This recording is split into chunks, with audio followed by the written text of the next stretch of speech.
Welcome to IAS point. आज हम लोग अपना एक नया चैप्टर स्टार्ट करने जा रहे हैं और ये है अपना चैप्टर 4। ठीक है, अभी 12th क्लास की एनसीईआरटी का पार्ट सेकंड चल रहा है और इसमें आपका चल रहा है चैप्टर 4 चल रहा है। और इसमें आपका पढ़ना क्या है, हम लोग आज देखेंगे क्या भारत के विदेशी संबंध। ये आपके सिलेबस में अलग से पॉइंट है और इसके 4 यूनिट आपको पढ़ने हैं। ठीक है, मैं अभी सिलेबस आप लोगों के पास हो तो खोल के देखिए। आपका जो 17 सिलेबस का जो सेकंड पेपर है GS2 का, तो इसमें से यूनिट 17, 18, 19 और 20 किसके बारे में बात की गई है? ये इंटरनल रिलेशन के बारे में बात की गई है। ठीक है, और देखिए सिलेबस में क्या है, पहले मैं आपको सिलेबस बता दूं कि इसमें है क्या। तो भारत एवं इसके पड़ोसी संबंध, यानी कि इंडिया के जो नेबरहुड कंट्रियां हैं उनके साथ किस तरीके से रिलेशन है, आपका यूनिट 17 में बात करता है। और उसके बाद की द्विपक्षीय, क्षेत्रीय और वैश्विक समूह और भारत से संबंधित और अथवा भारत के हितों को प्रभावित करने वाले कुछ करार है यहाँ पे, उसके बारे में देखेंगे। 19 यूनिट आपका कहता है पूरा इंटरनल रिलेशन ही है। ठीक है, कि इसमें भारत के हितों पर विकसित तथा विकासशील देशों की नीतियों तथा राजनीति का प्रभाव प्रवासी भारतीय। अब देखिए कि यूनिट आप समझ पा रहे होंगे कि भारत के हितों पर कहीं पे भी कुछ हो रहा, हम काफ़ी लंबे टाइम से पढ़ते आ रहे हैं, मैंने आपको बताया भी है कि देखिए अमेरिका में इकोनॉमिकली कंडीशन बेहतर हो रही है, राजनीतिक बेहतर हो रहा है या कि डल हो रही है, इसका हमारे इंडिया पे क्या इफेक्ट पड़ेगा? सीधा सा मैटर वहाँ की हमें पढ़ने का मतलब है कि आपको लगता होगा ना हम पढ़ रहे हैं विदेशों का क्यों पढ़ रहे हैं, भूटान में क्या हो रहा है, हमसे क्या मतलब, श्रीलंका में फूड क्राइसिस आया तो हमसे क्या मतलब है, या कि अफगानिस्तान में तालिबानियों का हमला हुआ है तो इससे हमारा कोई मतलब नहीं होना चाहिए। लेकिन देखिए मतलब है, क्योंकि यहाँ पे अभी क्या बताया गया कि भारत के हितों पर। तो हो सकता है कि जो आपके विकसित देश हों, यानी कि डेवलप कंट्री हो, जो अनडेवलपिंग कंट्री हो, तो इनसे हमारे इंडिया पर क्या इफेक्ट पड़ेगा। और हर तरीके, सिर्फ एक एंगल नहीं कि पॉलिटिकली, बस आपका इकोनॉमिकली भी पड़ेगा, सोशली भी पड़ेगा, रीजनल का भी पड़ेगा, पॉलिटिकली भी पड़ेगा, हर एंगल का आपका यहाँ पे देखने का मिलेगा, प्लस पॉइंट और माइनस पॉइंट। तो ये सारी चीज़ें हमें ध्यान में रखनी है और पढ़ते चलना। ठीक है, और ये मैं कई आज नहीं कि नई बात बता रही हूँ, अपना जो चैप्टर है वो ख़त्म होने चले, यानी पूरी एनसीईआरटी हम लोग ओवरऑल कर ही डाले हैं, कुछ ही चैप्टर अब बाकी हैं और आपको सारी बातें मैं पहले भी बता चुकी हूँ। अब देखिए आपका यूनिट जो 20 था, यहाँ पे बताया गया था कि कुछ इम्पोर्टेंस इंटरनेशनल ऑर्गेनाइजेशंस हैं, संस्थाएं हैं, जैसे कि आप बात करें मंच, उनकी संरचना और अधिदेश। इंटरनेशनल ऑर्गेनाइजेशन, अब यहाँ पे पर्टिकुलर आपको ऑर्गेनाइजेशंस नहीं दिए गए, कुछ इंटरनेशनल ऑर्गेनाइजेशंस की हम लोग बात किए थे इसके पहले, आपको याद हो 12th क्लास का जो फर्स्ट पार्ट था उसमें भी देखे थे। ये जैसे यूएनओ हो गया, आपका WHO हो गया, ये इंटरनेशनल ऑर्गेनाइजेशन है, लेकिन हमको अंतर्राष्ट्रीय और राष्ट्रीय दोनों ही ऑर्गेनाइजेशन पढ़ने हैं। बट हम इंटरनेशनल रिलेशन की बात कर रहे हैं, तो यहाँ पे हमें क्या देखना है, सिर्फ और सिर्फ जो कि अंतर्राष्ट्रीय संगठन है, चाहे UNDP हो, चाहे आपका यूनेस्को हो, या कि आप बात करो WHO हो, UNO हो, ये सारे इंटरनेशनल ऑर्गेनाइजेशन है। यहाँ पे इंडिया किसका मेंबर है, किसका नहीं है, कैसे इफेक्ट पड़ता है, क्या इनकी बैठक होती है, क्या होता है, सारी चीज़ें हमें पढ़नी है। ये मेंस के पॉइंट ऑफ व्यू से इम्पोर्टेंट है। ठीक है, मैं मेंस का अभी चैप्टर बता रही थी आपको, तो इसको आप लोग अब समझ चुके हैं कि कितना इम्पोर्टेंट होने वाला है। यहाँ पे बस हमारा बेसिक कंप्लीट होगा और आगे की चीज़ें तो आप लोगों, अभी जब हम लोग एडिशनल बुक ऐड करेंगे यहाँ पे तो सारी चीज़ें पढ़ेंगे। ठीक है, इस अध्याय में देखिए हम लोगों को पढ़ना क्या क्या चीज़ें हैं। तो यहाँ यदि हम देखें कि किताब में जो हम लोग यहाँ पे जैसे घरेलू चुनौतियाँ हो गई आपका, वहाँ ये सारी चीज़ें देख चुके हैं कि किस तरीके से हुआ, और जो भी नेता वगैरह थे ये जो राह अपनाते थे, इनकी बाहरी चुनौतियों के मामले, जो भी गुटनिरपेक्षता की नीति का पालन किया, वो सारी चीज़ें हम लोग कर चुके हैं। अब देखेंगे कि हमारे नेताओं को पड़ोसी देशों से हुए युद्धों से भी निपटना पड़ा था। पड़ोसी देश, हमारी जो नेबरहुड कंट्रियां हैं, उनसे भी हमें कहीं ना कहीं जब भी युद्ध होता है, तो देखिए हमारा जब 1971 में बांग्लादेश आज़ाद हुआ, उस टाइम हमारा कोई लेना देना था नहीं, लेकिन हमने उसका सपोर्ट किया और वहाँ पे क्या करते हैं कि उस पर हम लोग जाके अपनी सेना भेजते हैं और बांग्लादेश को आज़ाद कराने में मदद करते हैं। पूरा अच्छे तरीके से युद्ध होता, आप कह सकते हो 1971 में भारत पाकिस्तान का युद्ध हुआ था। किसके लिए? बांग्लादेश को आज़ाद कराने के लिए हुआ था। तो हमें कुछ पड़ोसी देशों में यदि युद्ध हो रहे हैं, अभी अफ़गानिस्तान हमसे सेना की सहायता माँग रहा है, तो ऑब्वियस है कि यदि हम देते तो हमें वहाँ पे जाना पड़ता, मदद करनी पड़ती। तो ये सारी चीज़ें इसमें यही बताया गया है। और देखिए 1962 हो गया, 65 हो गया और 71 में युद्ध लड़ना पड़ा था। हमें खुद भी युद्ध लड़ना पड़ा था और दूसरों को मदद के लिए भी जाना पड़ा था कि पाकिस्तान का हमारा युद्ध होता है। तो यहाँ पे जो 1962 लिखा है ना, चाइना के साथ युद्ध हुआ था। 1948 में तो पहली बार हमारा पाकिस्तान के साथ ही युद्ध हो जाता है। फिर उसके बाद 1948 के बाद आपका 1962 हुआ, 1965 हुआ, 1971 हुआ, 1999 हुआ। तो हम यानी कि युद्धों की स्थितियां भी हमारे सामने आई और इन लड़ाइयों और हमारे विदेशी संबंधों की राजनीति ने एक शक्ल प्रदान की कि देश की राजनीति स्वयं भी एक क्रम में प्रभावित हुई है। और इस अध्याय के हम लोग जो जानने वाले हैं अंदरूनी और बाहरी राजनीति के ये जो रिश्ते हैं ना, इसी के बारे में हम लोग अच्छे तरीके से पढ़ेंगे। युद्ध होता है, सारी चीज़ें होती हैं, लेकिन फिर भी कहीं न कहीं ये रहता है कि हम लोग क्या करते हैं, चाइना के साथ हमारा युद्ध हुआ, लेकिन जो भी हमारा एक्सपोर्ट इम्पोर्ट हो रहा है, हम डायरेक्टली उस पे बैन नहीं लगा पाए। आज भी हमारे चाहे पाकिस्तान के युद्ध हुए हों, चाहे कहीं से भी हम युद्ध लड़ लें, लेकिन कुछ चीज़ें ऐसी हैं जिन पे आज भी आयात निर्यात बेशक चल रहा है और उस पे कभी रोक लगेगा भी नहीं। तो ये सारी चीज़ें समझेंगे कि जब हमारी किसी से दुश्मनी होगी तो फिर हम ऐसा कर क्यों रहे हैं। तो अभी ये चैप्टर पे पूरा आपका देखने को मिलेगा। यहाँ पे क्या था कि भारत की विदेशी नीति किन सिद्धांतों पर हुई, जो भारत अपनी नीति अपनाता किस सिद्धांत पे अपनाता है, और चीन और पाकिस्तान के साथ भारत के रिश्ते कैसे रहे हैं, और भारत की परमाणु नीति का उद्भव किन स्थितियों में हुआ है। यानी कि पहले तो इसकी विदेश नीति कौन से सिद्धांतों पर काम करती है, देन चाइना का भारत के साथ कैसा रिलेशन रहा है और है आज भी देखेंगे इसमें, और भारत की जो परमाणु नीति है ना, इसका किस तरीके से उद्भव, क्योंकि हमारे पास पहले परमाणु बम वगैरह ऐसा कुछ नहीं था, जो कि आज पाकिस्तान भी कहता हमारे पास परमाणु बम है। हालांकि पाकिस्तान से कम है हमारे पास परमाणु बम, बट हैं। अब देखिए कि यहाँ पे अंतर्राष्ट्रीय संबंध के बारे में या इसके संदर्भ में थोड़ा सा जान लें।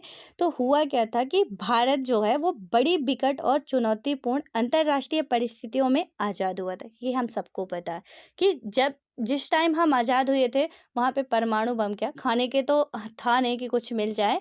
तो ये काफ़ी ज़्यादा सिचुएशंस हमारी डल थी। और दुनिया में क्या हुआ था कि महायुद्ध की तबाही से अभी बाहर निकली थी दुनिया भी। हम सिर्फ हम ही तबाह नहीं थे। आपको पता होगा कि 1945 में द्वितीय विश्व युद्ध समाप्त होते ही शीत युद्ध की स्थितियां बन गई थी। तो अभी हम 1947 में ही तो आज़ाद हो रहे हैं ना, कौन सा बड़ी वो कर रहे हैं कि पहले ही आज़ाद हो गए थे। और 1945 तक तो विश्व युद्ध ही चलता रहा, और आपको पता है कि चाहे जीत कहीं की भी हो, नुकसान तो दोनों तरफ का होता है। चाहे वो विजय वाली पार्टी हो या हार वाली पार्टी हो, नुकसान उन दोनों का होगा। क्योंकि युद्ध ऐसा चीज़ है कि जहाँ पे यदि आप इधर से हमला करते हो, वो भी इधर से करते हैं, तो ठीक है कि बेशक आपने कुछ अच्छे तरीके से किया, आप जीत हासिल कर लेते हो, लेकिन आपके भी सैनिक मारे जाते हैं, आपको भी जान माल आर्थिक स्थिति सारी तरीके से हानि होती है, और विपक्षी पार्टी को भी उतनी ही हानि होती है। किसी को ज़्यादा हो गई, किसी को कम हो गई। और यहाँ पे देखिए हुआ क्या था कि उसके सामने जो भी आपका पुनर्निर्माण का सवाल प्रमुख था कि अब कैसे डेवलप किया जाए। वर्ल्ड बैंक वगैरह का जो हमारे विश्व में जब ये सारी स्थितियाँ बनती है, पूरे विश्व में तबाही मचती है, तब तो हमने IMF का फॉर्मेशन किया, यहाँ पे वर्ल्ड बैंक का किया। तो ये सारी चीज़ें हमने की थी उस टाइम पे। और इसके बाद हम देखेंगे कि जो एक अंतर्राष्ट्रीय संस्था बनाने के प्रयास हो रहे थे, और उपनिवेशवाद की समाप्ति के फलस्वरूप दुनिया के नक्शे पर नए देश क्या हो रहे थे कि नामूदार हो रहे थे। और नए देश के सामने हमारा जो था कि लोकतंत्र कायम करने की, अपनी जनता की भलाई करने की दोहरी चुनौती थी। अभी तो हम जन्म ले ही रहे थे, जैसे कि सिर्फ हम नहीं, क्योंकि हम भी गुलाम थे। ये औपनिवेशिक शासन से जितने भी ना ये यूरोप वाले थे, इनका एक बेड़ा ही चला था कि चलो भाई अलग अलग जगह पे चलते हैं और यहाँ पे देखते हैं कि मतलब पूरे अफ्रीका में, ऑस्ट्रेलिया में, इंडिया में, सॉरी इंडिया में बोल रही हूँ, एशिया में, और आपका दक्षिण अमेरिका हो चाहे उत्तर अमेरिका हो, इन सारे इलाकों में ये यूरोप वाले जाके फैल चुके थे। हर जगह पे इन्होंने राज्य किया, हर जगह पे। और ये सारी चीज़ें हम लोग पहले भी पढ़ चुके हैं। तो पूरी दुनिया जो है धीरे-धीरे एक दूसरे से सीख के कि यहाँ के देश वालों ने ऐसा किया, ये देश वाले ऐसा करते हैं, यानी कोई भगवान-वगवान नहीं, हमें बस ये यहाँ पे लूटने आए हैं। और वो सब लोग अपनी-अपनी आज़ादी के लिए कोशिश करते हैं और फाइनली पा भी जाते हैं। और उसी में हम भी शामिल थे एक, जो कि हम भी कोशिश करते हैं। हमारे यहाँ भी औपनिवेशिक सत्ता बिल्कुल बहुत अच्छे तरीके से ज़ोर पकड़ के चल रही थी और 200 साल तक कोई नॉर्मल बात नहीं होती। अंग्रेज़ों ने लगभग 200 साल तक यहाँ पे शासन किया है। तो इससे क्या हुआ, स्थितियाँ तो काफ़ी डल हो चुकी थी और पूरे विश्व की हो चुकी थी। सिर्फ इंडिया बस मत लीजिएगा, हिस्ट्री आपने पढ़ा होगा तो पूरी कहानी आपको बहुत अच्छी तरीके से क्लियर होगी। अब यहाँ पे क्या था कि एक तो हमें जब हम पैदा, यानी कि जब हम क्या कर रहे हैं कि यहाँ पे अपना भारत का एक राज्य पूरा बना रहे हैं अच्छे तरीके से, तो यहाँ की जनता की भलाई के लिए भी हमें सोचना पड़ेगा। यहाँ के देखना पड़ेगा कि शासन व्यवस्था संभालेगा कौन, क्या लोकतांत्रिक व्यवस्था अपनानी चाहिए, गणतंत्रात्मक व्यवस्था अपनानी चाहिए, राजतंत्रात्मक अपनानी चाहिए, या तानाशाही वाली, हमें क्या यहाँ पे करना चाहिए। ये सारे सवाल हमारे सामने थे, सारी चुनौतियाँ हमें देखने को मिल रही थी। अब क्या हुआ कि स्वतंत्रता के तुरंत बाद भारत ने जो विदेश नीति अपनाई, उनमें हम इन सारे सरोकारों की झलक पाते हैं। वैश्विक स्तर के इन सरोकारों के अलावा भारत की कुछ अपनी चिंताएं भी थीं। अभी तो वैश्विक स्तर पे तो हमें चलना ही था, लेकिन हमारी भी कुछ अभी यहाँ से देखिए स्थिति बहुत नाजुक थी, तो ऑब्वियसली की चिंताएं तो होनी ही थी। और अंग्रेजी सरकार अपने पीछे अंतर्राष्ट्रीय विवादों की एक पूरी विरासत छोड़ गई थी। इनफैक्ट देखिए कि ना कितना खूबसूरती से ये विवाद कराने के लिए, हम तो जाएंगे पर तुम्हें तो जिंदा मतलब कि सुकून से जीने नहीं देंगे, हम रहेंगे तो भी आप ऐसे ही हो जैसे कि बर्बादी पे जी रहे हो, चले जाएंगे तो भी कुछ ऐसा करके गए ये कि आप सुकून से ना जी पाओ। और यही हुआ कि हम आपस में ही लड़ भिड़ गए, फूट डालो शासन करो। वही था कि जो हिंदू मुस्लिम में सब में ये विभाजन की स्थितियां आई ना, 1905 में बंगाल विभाजन हुआ। क्यों? क्योंकि फूट डालो राज्य करो की नीति अब इन्होंने अपना ली थी कि हम इन्हें अब आपस में भड़काएंगे। और वही भड़काऊ स्थितियां एक टाइम ऐसा बना कि जहाँ पे पाकिस्तान जैसा जो आपका इलाका था वो हमसे अलग हो गया। लेकिन इसमें अभी क्या किया, इतने से तो इनका मतलब अभी इनको चैन मिला नहीं। इन्होंने क्या किया कि जब भी हम यहाँ पे जब हमको आज़ाद कर रहे थे, तो ये क्या करके गए, बोल दिए कि भैया देसी रियासतें हैं, अलग रहना चाहें तो अलग अपना राज्य बना सकती हैं। तो उनमें से जम्मू कश्मीर, आज तक हमारा वो मुद्दा सुलझा नहीं था। अभी फ़िलहाल जो आपका आर्टिकल 370 बात की गई है कि ख़त्म कर दिया गया है, तो ये 31 अक्टूबर आपका जो है और इस टाइम से 2019 से अस्तित्व में आ चुका कि केंद्र शासित प्रदेश है। थोड़ा इस पे आप लोग नज़र बनाए रखिएगा, न्यूज़ से अपडेट रहिएगा, क्योंकि जम्मू कश्मीर और लद्दाख जो हैं अलग अलग केंद्र शासित प्रदेश बनाए गए हैं। जल्द ही उन्हें एक फिर से राज्य का दर्जा मिलने वाला है, दोनों को मर्ज करके एक राज्य बनाया जाएगा। ठीक है, तो ज़रा इस पे ध्यान रखिएगा आप लोग कि क्या किस तरीके से है। अब देखिए यहाँ पे क्या हुआ कि ये विरासत तो छोड़ गए थे लड़ाई की, कि आज भी भारत पाकिस्तान के बीच जम्मू कश्मीर को लेकर युद्ध चलता रहता है। ठीक है, अब यहाँ पे क्या हुआ कि बंटवारे के कारण अलग से दबाव पैदा हुए थे और गरीबी मिटाने का काम सामने मुंह बाएं खड़ा था कि गरीबी भी थी हमारे पास, आर्थिक स्थिति भी पूरा चूस चुके थे ये लोग। और कुल जमा इन्हीं संदर्भों के बीच भारत ने एक स्वतंत्र राज्य के रूप में अंतर्राष्ट्रीय मामलों में भागीदारी शुरू की, अपनी पार्टिसिपेट वहाँ पे किया जिस भी तरीके से हो सका, जैसी स्थितियाँ बन रही थी। और एक राष्ट्र के रूप में भारत का जन्म विश्व युद्ध की पृष्ठभूमि में हुआ था। और ऐसे में क्या हुआ कि भारत ने अपनी विदेश नीति में अन्य सभी देशों की संप्रभुता का सम्मान करने और शांति कायम करके अपनी सुरक्षा सुनिश्चित करने का लक्ष्य सामने रखा। और इस लक्ष्य की प्रतिध्वनि संविधान के नीति निर्देशक सिद्धांतों में सुनाई देती है। किसमें? ना तो फंडामेंटल राइट है, ना तो फंडामेंटल ड्यूटीज़ है, ये आपका है डीपीएसपी। ठीक है, ज़रा इस पे ध्यान दीजिएगा कि डीपीएसपी यानी कि जो आपका है नीति निर्देशक तत्व, इसमें बात की गई है आपके लिए। और नीति निर्देशक तत्व तो आपको पता है कि ये न्याय योग्य नहीं है न्यायालय में, ये राज्य के ऊपर डिपेंड करता है कि वो उन्हें मतलब एक कर्तव्य टाइप का है कि ठीक है आपको देना है। और इसके लिए पर्टिकुलर आर्टिकल डिफाइन किए गए हैं, मैं सारे आर्टिकल्स आपको पढ़ा भी चुकी हूँ।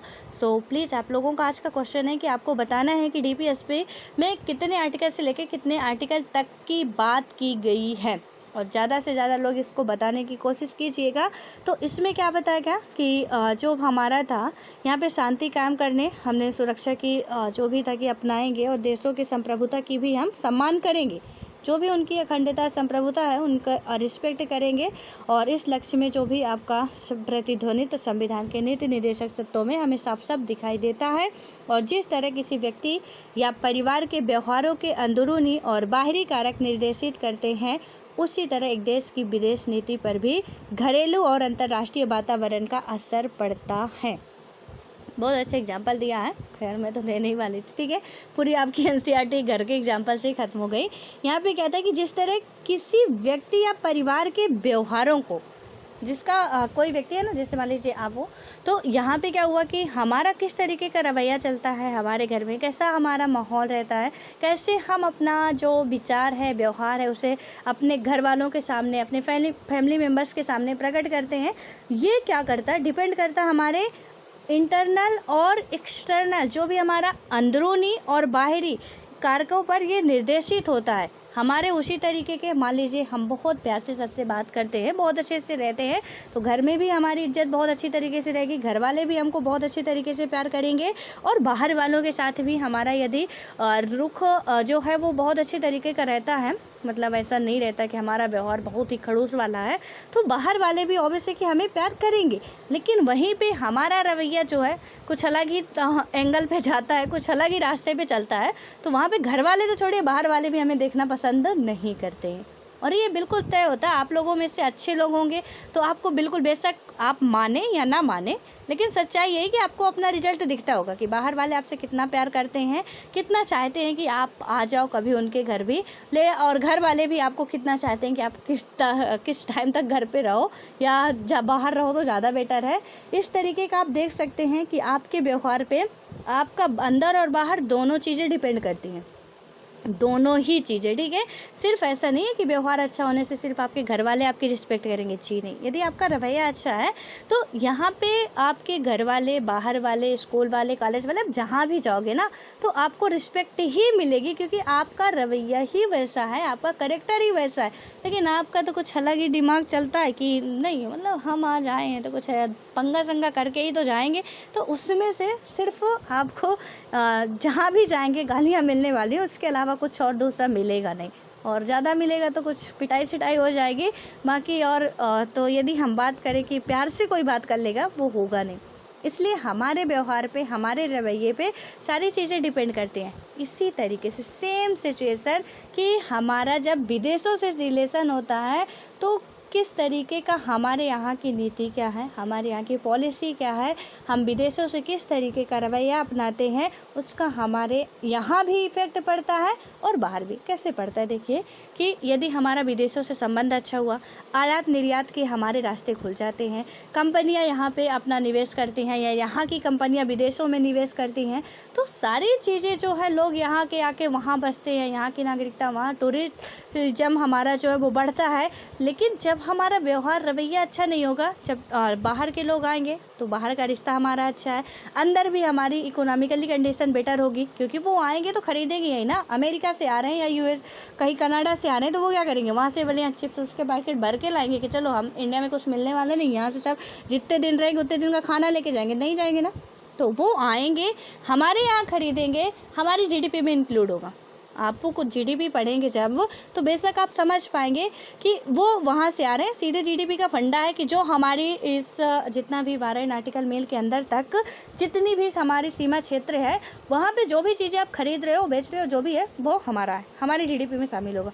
लेकिन यहीं पर यदि हम जा रहे हैं विदेशों में, चाहे वो घूमने के लिए जाएँ, चाहे रहने के लिए जाएँ, चाहे काम करने के लिए जाएँ, तो वहाँ पर क्या होगा कि हम वहाँ से जो चीज़ें हैं वहीं खरीदेंगे, वहीं करेंगे, पैसा उनके ही जाएगा ना, तो उनकी जीडीपी में इंक्लूड होगा, हमारी जीडीपी में इंक्लूड नहीं होगा, भले ही हम इंडिया के हैं।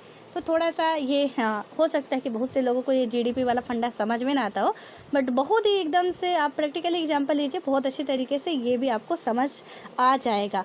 अब इसके बाद हमारा क्या होता है कि विकासशील देश जो होते हैं, कि विकासशील देशों के पास जो डेवलपिंग कंट्री होती है, विकासशील का मतलब क्या, अभी हम विकास कर रहे हैं, विकसित का मतलब ठीक है हमारे अंदर मेच्योरिटी आ चुकी है, हम विकसित हो चुके हैं, डेवलप हो चुके हैं।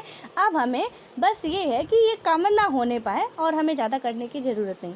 लेकिन अभी जो विकासशील है इन्हें तो बहुत कुछ करना है, अभी तो ये बस चल रहे, चलना सीख रहे हैं बेचारे, अभी तो इन्हें दौड़ना है। तो इसमें क्या होगा कि इनके पास जो इंटरनेशनल व्यवस्थाएं होती हैं के भीतर अपने सरोकारों को पूरा करने के लिए ज़रूरी संसाधनों का अभाव होता है। इसके चलते वे बड़े चढ़े देशों की अपेक्षा बड़े सीधे साधे लक्ष्यों को लेकर अपनी विदेश नीति तय करते हैं, और ऐसे देशों का जोर इस बात पर होता है कि उनके पड़ोस में अमन चैन कायम रहे और विकास होता रहे। क्योंकि हम जब भी कोई भी विकास कर रहे हैं, अभी देखिए क्या हुआ है, एक बहुत इंटरेस्टिंग बात है। अभी कल परसों की ही न्यूज़ में मैं पढ़ रही थी, दैनिक जागरण आप पढ़ते होंगे, देखे होंगे, उसमें क्या था कि अमेरिका में अभी एक प्रोग्राम होने वाला, ठीक है, और उस प्रोग्राम में जो वाहियात हरकत की गई है, यहाँ पे क्या किया गया है कि हिंदुत्व का कुछ ऐसा है, हिंदू महासभा वगैरह, लेकिन वहाँ पे ठीक है आप करो जो भी आपका मन है, कोई मना नहीं करता है, लेकिन इसमें जो सबसे घटिया बात ना उसमें देखने को मिली है, ये था डिसमेंटलिंग ग्लोबल हिंदुत्व, वहाँ के प्रोग्राम का नाम है, यूनिवर्सिटी में होना है। अब उसमें जो टॉपिक रखे गए हैं, आपको पता है क्या टॉपिक रखे गए हैं, एक तो सीएए का मुद्दा रखा गया है, इस पर डिस्कस डिबेट करना, कॉलेज वगैरह में होता है ना कि ये सारी चीज़ें होगी, लेकिन ऐसा कहा जा रहा है कि यहाँ पे बच्चे नहीं आएंगे, प्रोफेसर की ही मीटिंग हो रही है या प्रोफेसर ही उसमें इंक्लूड होंगे। बट कुछ भी हो यार, तुम्हारा काय को पेट दर्द करता है, यहाँ हमारे अंदर इंटरनल में क्या चल रहा है, हमारे यहाँ सीएए आया, हम सिटीजनशिप अमेंडमेंट की बात करते हैं, वहाँ पे वो मुद्दा चल रहा है, ठीक है। उसके बाद नोटबंदी, भाई साहब नोटबंदी भी इन्होंने ये डिस्कस पे मुद्दा रख दिया है कि आपको नोटबंदी के बारे में भी अच्छी बुरी बातें बतानी है। और उसके बाद क्या रखा, सबसे इंटरेस्टिंग बात जो है कि किसान आंदोलन भी दे दिया टॉपिक ही, कि किसान आंदोलन के बारे में भी आपको चर्चा करनी है। यानी कि क्या मतलब, आपके विद्यालय में हो रहा है, आपकी यूनिवर्सिटी में हो रहा है, आप यहाँ के अपने वहाँ भी अमेरिका में भी बहुत सारे टॉपिक्स होंगे। तो हालांकि हम लोग भी डिस्कस डिबेट करते हैं, ऐसा नहीं है कि अमेरिका की क्या पॉलिसी चल रही है, अमेरिका का हमारे देश से क्या रिश्ता है। बट अब ये नहीं कि अमेरिका वालों ने महिलाओं के लिए कौन सा कानून लॉन्च किया था, अपने नागरिकों के लिए कौन सा कानून लॉन्च किया था, तो कैसे यहाँ पे मतलब वो सही था कि गलत था, कौन होते हो तुम सही गलत देखने वाले।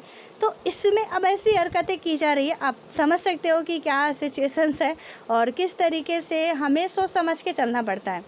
यानी कि हमने कोई अभी जो कहा गया, अमेरिका हालांकि हमारा पड़ोसी देश नहीं है, पर ठीक है कभी कभी तो अच्छे भी गलती कर जाते हैं। यहाँ पे काफ़ी आलोचना वगैरह हो रही है कि भैया आप अपने पे ध्यान दो, ज़्यादा हम पे ना आओ कि हम यहाँ पे क्या कर रहे हैं, चाहे ये कर लाएँ, चाहे नोटबंदी लाएँ, चाहे किसान आंदोलन करें, और चाहे किसान बिल हम पास करें, चाहे फेल करें, इस पे ज़्यादा आप ध्यान ना दीजिए तो बेटर होगा। और यहाँ पे भी आप देखिए, और ये पढ़ने का यही पर्पज़ है क्योंकि ये हमारे सिलेबस में और हमें पता होगा, क्योंकि हमें एग्जाम्पल लिखना पड़ेगा। ऐसा नहीं, हम लोग भी अमेरिका की, चाइना की, हर एक की पॉलिसी पे बात करते हैं कि वहाँ की कैसी पॉलिसी है, क्या है, बेहतर है या ख़राब है, वो सारी चीज़ें करते हैं। पर खुलेआम ऐसा कर दो आप, ये भी सही नहीं है। तो इसमें क्या हुआ कि जो हमारे पड़ोसी देशों के साथ यदि शांति अमन चैन बना रहा, तो हम जब भी कोई विकास करेंगे ना तो बहुत अच्छी तरीके से कर पाएंगे, वहाँ पे कुछ होगा नहीं। जम्मू कश्मीर में हमें कुछ करना है तो ना चाइना इधर से हमला करेगा ना पाकिस्तान करेगा, तो हम बहुत अच्छी तरीके से वहाँ पे डेवलप कर पाएंगे। लेकिन यहाँ से पता चल रहा है ये भी फायरिंग कर रहे हैं, उधर से अब वो जो आपका पाकिस्तान है वो भी फायरिंग कर रहा, तो यहाँ पे हम कहाँ तक विकास कर पाएंगे। तो थोड़ा हमें ऐसा नहीं कि कर नहीं पाएंगे, कुछ हमारा ये कर लेंगे, लेकिन थोड़ा टाइम लगेगा, ज़्यादा नुकसान होगा। और इससे एक तो हम विकसित तो है नहीं, विकासशील हैं, और वहाँ पे विकासशील वाले देशों के लिए काफ़ी ज़्यादा समस्याएं झेलनी पड़ती हैं। फिर जब ऐसी स्थितियाँ आ जाती हैं तो यही ज़्यादा ज़रूरी होता है कि हम पहले पड़ोसी देशों के साथ रिश्ते बेहतर बना के रखें। और जो आपका है यहाँ पे कि इसके अतिरिक्त विकासशील देश आर्थिक और सुरक्षा की दृष्टि से ज़्यादा ताकतवर देशों पर निर्भर होते हैं, और इस निर्भरता का भी उनकी विदेश नीति पर जब तब असर पड़ता है। और दूसरे विश्व युद्ध के तुरंत बाद के दौर में अनेक विकासशील देशों ने ताकतवर देशों की मर्जी को ध्यान में रखकर अपनी विदेश नीति अपनाई, क्योंकि इन देशों से इन्हें अनुदान अथवा कर्ज मिल रहा था। अभी जो चाइना ऋण पॉलिसी चला है ना, ऋण जाल उसे कहा जा रहा है, मैंने एक दिन और आपको समझाया था। उसी तरीके से उस टाइम पे जब वो सेकंड वर्ल्ड वार हुआ था, देखिए 39 से, यानी कि 1939 से ये स्टार्ट हो गए 1945 तक चलता है, ठीक है। आपको पता है कि उसके पक्ष में कौन सी कंट्रियाँ थी, विपक्ष में कौन सी कंट्रियाँ थी, और विजेता कंट्रियाँ जो थी वो थी आपका अमेरिका, ब्रिटेन, यूएसएस, और जो था यानी कि रसिया, जिससे आप बोलते सोवियत संघ, ये विजेता कंट्री में शामिल थे। लेकिन विजेता कंट्री के बाद इनका तो भैया दोनों को लगा कि हम महान, उनको का लगा कि अरे कोई महान नहीं, और अमेरिका खैर आगे निकल जाता, सोवियत संघ का नामो निशान मिट जाता है। ये चीज़ें हम लोग समझ भी चुके हैं। तो इसमें क्या हुआ कि हम लोग क्या करते हैं, यानी कि जो डेवलपिंग कंट्री हैं वो बेचारी क्या करती हैं कि जिनकी आर्थिक स्थिति बेहतर होगी, थोड़ा उनसे क्या करेंगे, दोस्ती बनाना ज़्यादा उचित समझती हैं, और इसीलिए ये फिर कुछ ज़्यादा ही उड़ते हैं ऊपर को। और यहाँ पे इनके कर्ज क्योंकि बनाते क्यों हैं कि हम एक तो गरीब, हम दूसरा क्या किए कि हम अपने से भी गरीब दोस्त बना लिए। अब जब भी हमें ज़रूरत होगी तो हम इससे तो मांग नहीं सकते क्योंकि इसके पास तो है नहीं। इसलिए यदि हमसे थोड़ा अपर लेवल का हुआ तो हम क्या करेंगे, जब भी हमारी कोई नीड होती है हम इससे मांगेंगे, तो ये हमसे थोड़ा सा ऊपर है, वो हमें बेशक जो भी चीज़ें हैं वो दे पाएगा। इसीलिए हम अपने से ऊपर वालों की विदेश नीति में यही होना चाहिए कि ऐसा नहीं कि हम एकदम से गरीब हैं और दूसरे को भी, क्योंकि हमारा स्थिति में ही मतलब आर्थिक स्थिति से भी कमज़ोर है, शारीरिक स्थिति भी कमज़ोर है, यानी कि हमारे पास सैन्य बल वगैरह इतना कुछ नहीं है, तो फिर हमें तो थोड़ा बहुत मदद लेनी ही पड़ती है। और यही था इनका कि आपको दबा के रखते थे। और उसके बाद क्या हुआ कि इस वजह से दुनिया के जो भी विभिन्न देश दो खेमों में बढ़ गए। एक खेमा संयुक्त राज्य अमेरिका और उसके समर्थक देशों के प्रभाव में रहा, तो दूसरा खेमा सोवियत संघ के प्रभाव में। और आपने इसके बारे में हम लोग समकालीन विश्व की राजनीति नामक किताब में बहुत अच्छे तरीके से डिटेल से पढ़े हैं कि ये खेमा कैसे पैदा हुए थे, क्योंकि सेकंड वर्ल्ड वार के जस्ट बाद ही दोनों परमाणु बम से लैस थे, दोनों के पास ही बहुत ज़्यादा घमंड था। और इसमें से क्यूबा परमाणु संकट मैंने आपको बताया था कि एग्जाम्पल के लिए आप लिख सकते हो कि जबकि नैतिक संयम की बात आएगी, सोच की बात आएगी, तो वो लिखोगे कि उस टाइम पे यदि सेकंड वर्ल्ड वार का मतलब शीत युद्ध का मतलब ही क्या है कि युद्ध होते होते रह गया, यानी कि यदि यूएसएसआर के जो हेड थे वो अपनी सेना को वापस नहीं बुलाते तो बेशक युद्ध होना था। और उसके बाद कई सारी ट्रीटी वगैरह की गई थी। तो ये सारी चीज़ें हमने पढ़ा। सोवियत संघ बनता है और युद्ध के बाद सोवियत संघ बेचारा बहुत अच्छी बुरी तरीके से बर्बाद होता है और फाइनली बचता है रूस नाम की एक कंट्री, जबकि पश्चिमी यूरोप के सारे देश जितने थे वो सोवियत संघ में मिल चुके थे और इधर पूर्वी यूरोप के जितने भी देश थे अमेरिका में मिल चुके थे। ये दो ही खेमे बने थे, कोई एक ऐसा राष्ट्र नहीं, बहुत इसमें कई सारे राष्ट्र सम्मिलित थे। लेकिन जब इन्होंने देखा कि भैया यहाँ टेक्नोलॉजी बढ़ रही है, यहाँ उद्योग बढ़ रहा है, यहाँ सारी चीज़ें हो रही, हमारे यहाँ तो हमको कुछ मिल नहीं रहा, बगावत कर देते हैं। बगावत करने पे ये सारे अलग अलग बिखर जाते हैं और उत्तराधिकार के रूप में आपका सिर्फ एक फाइनल रूस ही बचता है। और इसे ही आज हम कहते हैं, लिखते हैं रूस और कोष्टक में लिखते हैं इसमें कि पूर्व सोवियत संघ। तो ये उत्तराधिकार के रूप में और कुछ नहीं है, क्योंकि सोवियत संघ में सिर्फ एक राष्ट्र नहीं था, ठीक है, कई सारे राष्ट्र थे। हम लोग ये सारी डिटेल से पढ़ चुके हैं। और इसके बाद देखेंगे कि जो हुआ था जब भारत आज़ाद हुआ था और अपनी विदेश नीति तैयार कर रहा था, तब शीत युद्ध शुरू ही हुआ था और दुनिया बड़ी तेज़ी से दो खेमों में बंटती जा रही थी। और इसमें क्या हुआ कि जो हम आज़ाद होते हैं, आज़ाद होने के बाद पूरा मतलब दुनिया तो खेमों में बढ़ती जा रही है। हालांकि ये जो अभी हम पढ़ रहे हैं ना, बेशक हम लोग बहुत अच्छे तरीके से डिटेल से पढ़ चुके हैं। सो आई होप कि आपको सारी चीज़ें ना समझ में आ रही हो। जो कंटिन्यूसली हमसे ऐड होंगी उन्हें ही समझ में आएगी, जो आज देख रहे होंगे पहली बार तो उन्हें तो लग रहा होगा कि ये मतलब क्या सारी चीज़ें पढ़ चुके हैं तो यहाँ क्या पढ़ रहे हैं। तो बेशक यहाँ पे बस एक रिवाइज के तौर पे देखिए कि आपको ये याद दिलाया जा रहा है कि हम यहाँ पे ऐसे ऐसे हमारी विदेश नीति जो बनी थी ना, कैसे बनी थी कि हमें पूरे राष्ट्र, सिर्फ हमें नहीं, विश्व के हर राष्ट्र के अंदर ये चुनौती आ चुकी थी कि आपको या तो किस में मिलना है, यूएसए में जाके मिलो, या तो आपको यूएसएसआर में जाके मिलना है। ये दोनों ही चुनौतियाँ आके खड़ी हो गई थी। लेकिन हमने क्या किया था, नेहरू जी भी इसमें शामिल थे और आपने देखा था कि पहले 5 ही सदस्य मिलकर एक गुट निरपेक्षता आंदोलन चलाते हैं और वहाँ पे वो लोग अपना एक अलग संगठन बना लेते हैं, हम नहीं मिलेंगे किसी में। और फाइनली होता है डायरेक्टली एंड डायरेक्टली देखें कि 1971 में हम बांग्लादेश से जब युद्ध होता है हमारा, बांग्लादेश को आज़ाद कराने के लिए पाकिस्तान से युद्ध होता है, उस टाइम पे सोवियत संघ हमारी मदद करता है। और सीधे से कह सकते हो कि भारत, या इनडायरेक्टली कहें या डायरेक्ट, कुछ भी आप कहो, कि भारत रूस के खेमे में शामिल नहीं था। बट भारत का जो पक्ष था कि हम शामिल किसी में नहीं है। कुछ आलोचक ऐसा कह रहे थे कि भारत तो शामिल हो चुका है, वो था कि हम मदद ले रहे हैं और कुछ नहीं है। क्योंकि अमेरिका, मैंने कल भी बताया आपको कि ना तो पहले दोस्त था ना आज दोस्त है। ये बात आप बहुत अच्छे तरीके से गांठ बांध के चलिएगा।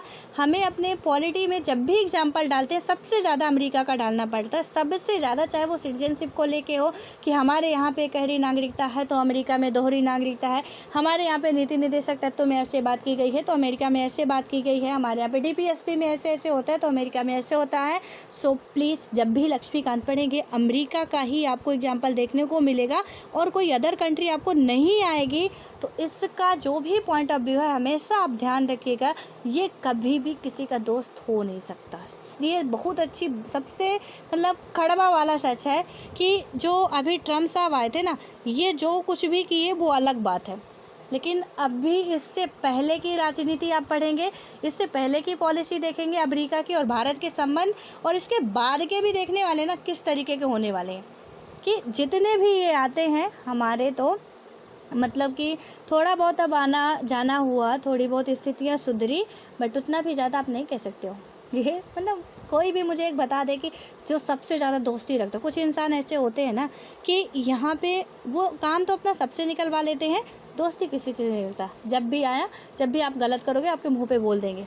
कोई किसी का ना दोस्ती है ना किसी से उनकी दुश्मनी है। सीधा सा फंडा इनका ये रहता है, हमारा काम बनना चाहिए, दुनिया जाए बाढ़ में, उससे मतलब नहीं है इनको, ठीक है। अब इसमें क्या हुआ कि 1950 से 60 के दशक में विश्व की राजनीति में भारत इन दोनों में से किसी खेमे में शामिल नहीं था, किसी भी खेमे में शामिल नहीं था। और क्या भारत अपनी विदेश नीति को शांतिपूर्ण ढंग से लागू करने और अंतर्राष्ट्रीय झगड़ों से बचे रहने में सफल रहा? ये दोनों ही क्वेश्चन उठते हैं। पहले क्वेश्चन का तो मैंने बता दिया, किसी भी खेमे में शामिल नहीं हुआ था, डायरेक्ट रूप से गुट निरपेक्षता आंदोलन चलाया गया था। और प्लीज़ मैं आप लोगों को सजेस्ट करूंगी कि आप लोग प्रीवियस वीडियो देखें, तभी यहाँ की बातें आप समझ पाएंगे, क्योंकि अब लास्ट चल रहा है और एक एक चैप्टर जितने भी हैं, जितने भी क्लासेस हैं, एक दूसरे से लिंक है और हम एक छोड़ रहे हैं तो दूसरा समझ में नहीं आएगा। ये बात बिल्कुल तय है, इसलिए आप लोग शुरू से देखेंगे तो ज़्यादा बेटर होगा। अब आता है गुट निरपेक्षता की नीति, वही जो मैंने बताया ना कि गुट निरपेक्षता हम लोग अपना लिए थे, तो इसको हम लोग अब नेक्स्ट वीडियो में देखेंगे, ठीक है। तो यहाँ पे आप लोग थोड़ा बस अच्छी तरीके से डिटेल से पढ़ लेते रहिए और स्टार्टिंग से देखिए वहाँ पे क्या क्या सिचुएशंस हुई थी, पूरी एक कहानी बनेगी, आपके फ्रेम तैयार हो जाएगा। उसके बाद ना कोई भी पूछेगा, कहीं से भी पूछेगा, कॉन्सेप्ट ऐसा आपका क्लियर है कि मतलब भूलने वाला नहीं है कि हाँ ऐसे ऐसे हुआ था। हम पढ़ इंडिया की पॉलिसी रहे हैं, लेकिन हम सीधे कनेक्ट कहाँ से कर रहे हैं, पूरे वर्ल्ड से कनेक्ट कर पा रहे हैं कि यदि 1945 इंडिया में पढ़ रहे हैं कि क्या घटना हो रही थी, तो 1945 से पहले कि हम पूरे विश्व की बता देंगे कि पूरे विश्व में क्या चल रहा था और उसी के एवज में हमारे इंडिया में क्या क्या यहाँ पे प्रॉब्लम्स थी, क्या क्या हमें देखना पड़ा था आज़ादी के पहले। यदि देखिए कि जैसे प्रॉब्लम्स चल रही थी, वर्ल्ड वार चल रहा था, इंडिया की सेना भी गई थी, आपको पता हो तो गांधी जी ने कहा था कि हमें मदद करनी चाहिए। और ऐसा नहीं था कि भारत शामिल था, ब्रिटेन लेके गया था, क्योंकि ब्रिटेन कहाँ से शामिल था, ब्रिटेन, फ्रांस, अमेरिका और जो आपका सोवियत संघ था, ये विजय वाले थे, यानी कि जीत चुके थे। और जर्मनी, जापान वगैरह वो जो थे वो मतलब कि अलग खेमा था उनका और इनका अलग खेमा था, वो तो फिर शीत युद्ध में बाद में बटे। तो इनमें से ब्रिटेन लेके गई थी यहाँ से सेना, और ब्रिटेन भी काफ़ी तो उस टाइम तबाही में था, ऐसा नहीं था। वो जितना तरीके से यहाँ पे राज्य किया है खैर वो ठीक है, देखेंगे, आप लोग हिस्ट्री में पढ़े होंगे। तो अब देखिए कि सोवियत संघ बनता है, हम किसी में शामिल भी नहीं होते, टूटता भी है। हम एक गुट निरपेक्ष आंदोलन की शुरुआत करते हैं। नेहरू जी उसमें बेशक बहुत अच्छे तरीके से शामिल थे, कहें कि उन्हीं की राय यहाँ पे माना गया था, और इसमें सारी चीज़ें हमारी क्लियर हैं, ठीक है। सो आई होप कि आपको जो भी पढ़ा रही हूँ समझ में आ रहा होगा, एंड नहीं आ रहा तो please please please comment box में कमेंट करके बताया करिए कि ये टॉपिक नहीं समझ में आया। हम दोबारा समझाने की कोशिश करेंगे, बताने की और अच्छे तरीके से बताने की कोशिश करेंगे। तो इसको बट आप लोग स्किप मत करिए, छोड़िए मत, वरना ठीक है कि आप कहीं से भी मैनेज करेंगे, बट जो आपका बेस है ना वो एक कंप्लीट नहीं हो पाएगा। और जब तक हमारा देखिए फैक्ट रट लेना एक अलग बात होती है कि हमने फैक्ट उठाया और रट्टा मार लिया, लेकिन वो फैक्ट कभी काम नहीं आते, एक बार भूल गए ना तो याद नहीं आने वाले। लेकिन हमारी एक कॉन्सेप्ट क्लियर है, पूरा कॉन्सेप्ट डेवलप है कि यस ऐसे ऐसे ऐसे ऐसे हुआ था, हमें बहुत अच्छे तरीके से वो चीज़ें याद रहेंगी, कहीं से भी हम उसको एलिमिनेट कर सकते हैं और उसका आंसर लगा सकते हैं, क्योंकि उस हमारे पास कई डायमेंशन रहेंगे एक आंसर को पुटअप करने के लिए। लेकिन जब हमारे पास हमने सिर्फ फैक्ट ही रटा था, हमारे पास एक ही पॉइंट था कि सोवियत संघ पहले ये था अब ये है, लेकिन उसके आगे कुछ था नहीं, तो फिर हमारी दिक्कत हो जाती है, हमारे सामने ये आ जाती है। इसलिए हमें ध्यान रखना है कि हमारे कंसेप्ट बहुत अच्छे तरीके से डेवलप हो जाए। तो इसमें क्या है, गुट निरपेक्षता की नीति हम लोग कल देखेंगे, और जल्दी जल्दी ये फटाफट चैप्टर कंप्लीट करके फिर अब हम लोग कुछ नया लॉन्च करेंगे, देखते हैं। तो और आप लोग यदि कुछ बता सकते हैं, सजेस्ट कर सकते हैं कि आप लोगों को क्या चाहिए, तो बेशक आप लोग बता दे, मतलब कि कमेंट बॉक्स में कमेंट करके आप बता सकते हैं कि अब आपको किस सब्जेक्ट को पढ़ना है, या हम लोग एडिशनल बुक स्टार्ट करें, या तो यहाँ पे कुछ और सब्जेक्ट्स जो भी आपको नहीं समझ में आ रहा, प्लीज़ प्लीज़ बताइएगा, क्योंकि अब ये चैप्टर समाप्त होने के बाद जो भी आप लोगों की मतलब ज़्यादा लोगों की यदि डिमांड देखी जाएगी किस में है, और उसी हिसाब से क्या किया जाएगा कि आपको चैप्टर कराए जाएंगे, क्योंकि ये सारी चीज़ें बहुत इम्पॉर्टेंट है। और यहाँ पे आई होप कि आपको सारी चीज़ें समझ में आई होंगी जो भी मैंने पढ़ाया है। So all the best.